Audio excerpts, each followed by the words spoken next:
राजकीय स्वार्थासाठी पोलिसांची प्रतिमा मलिन करण्याचा प्रयत्न भाजपचे मुख्य प्रवक्ते नवनाथ बन यांचा रोहित पवारांवर आरोप। राजकीय फायद्यासाठी सोशल मीडियावरील एका व्हिडिओचा विपर्यास। बन यांची प्रतिक्रिया।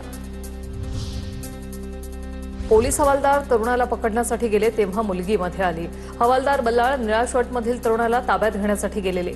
मुंबईतील आंदोलनाचा व्हिडिओ व्हायरल झाल्यानंतर पोलिसांचं स्पष्टीकरण।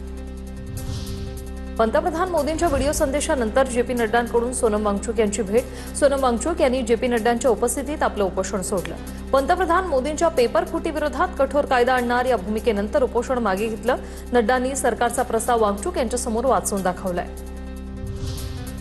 वांगचुकांनी मध्यरात्री उपोषण सोडण्याची गरज नव्हती। सर्वांसमोर जंतर मंतरवर उपोषण सोडलं असतं तर देश आनंदित झाला असता। धर्मेंद्र प्रधानांच्या राजीनाम्याचं काय झालं देशाला सांगावं लागेल। संजय राऊतांची प्रतिक्रिया। सरकारने पावलं उचलली यासाठी सरकारचे धन्यवाद। शांततापूर्ण आंदोलन करणाऱ्या विद्यार्थ्यांनी शांततेत आंदोलन सुरू ठेवावं। विद्यार्थी आंदोलनाच्या चुकीच्या लोकांना फायदा उचलू द्यायचा नाहीये। उपोषण सोडल्यानंतर वांगचुक यांची प्रतिक्रिया। जंतर मंतरवर शांततेत आंदोलन करणाऱ्यांवर गुन्हे दाखल न करण्याबाबत सरकार सकारात्मक। पेपरफुटी आणि शैक्षणिक सुधारणांसाठीही सरकार सकारात्मक। नीट पेपर लीक मधील आत्महत्या पीडित कुटुंबियांना आर्थिक मदत देण्याचा विचार। जेपी नड्डा यांच्याकडून सोनम वांगचुक यांना आश्वासन।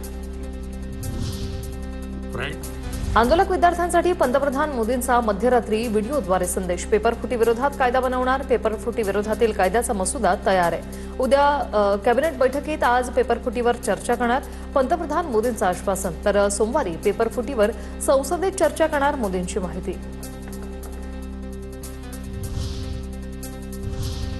तर अनेक राजकीय पक्ष देखील मैदानात उतरलेत। आढावा घेऊया टॉप 9 बातम्यांमधून। कॉक्रोच जनता पार्टीकडून आज देशव्यापी शांततापूर्ण आंदोलनाची घोषणा। देशातील विद्यार्थी संघटना सामाजिक संघटनांना सहभागी होण्याचं आवाहन। आरएफ आणि दिल्ली पोलीस मोठ्या संख्येने जंतर मंतरवर दाखल। मंत्री धर्मेंद्र प्रधान यांना का वाचवलं जातंय? 26 दिवसांच्या उपोषणाचं काय झालं?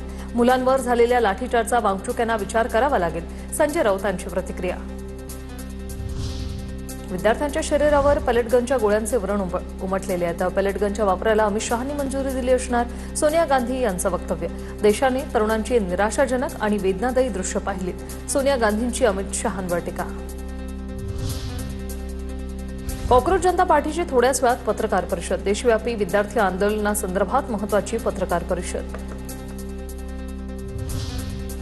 मोदींनी आज संसदेत येण्यापूर्वी प्रधानांची हक्कलपट्टी करावी। मल्लिकार्जुन खरगे यांची मागणी। संसद सुरू असताना मोदींनी संसदेत बोलणं गरजेचं असतं। मोदींच्या व्हिडिओ संदेशावरून खरगेंची ट्विट करत टीका। भाजपचे ज्येष्ठ नेते मुरली मनोहर जोशी यांचा सरकारला खर्च आहे। जंतर मंतरवरील लाठीचार्जचा निषेध। विद्यार्थ्यांचे मुद्दे रास्त असल्याचं मत। विद्यार्थ्यांच्या आंदोलनाच्या पार्श्वभूमीवर मोदी सरकारकडून शिक्षण सचिव विनीत जोशी यांची बदली। विनीत जोशी आता पंचायती राज मंत्रालयाचे सचिव म्हणून पदभार स्वीकारणार। पशुसंवर्धन आणि दुग्ध व्यवसाय विभागाचे सचिव नरेश पाल गंगवार यांची भारताचे नवीन शिक्षण सचिव म्हणून नियुक्ती।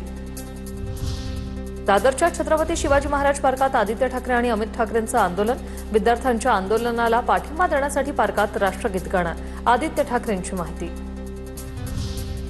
विद्यार्थी आंदोलनात अमेरिकेत राहणाऱ्या भारतीय उद्योजकांचाही सहभाग। आयटी उद्योजक प्रशांत मिश्रा गेल्या आठवड्याभरापासून आंदोलनात। आंदोलनावेळी पोलिसांकडून झालेल्या कारवाईत मिश्रांनाही मारहाण। मारहाणीत उद्योजकांच्या छातीला आणि पायाला दुखापत।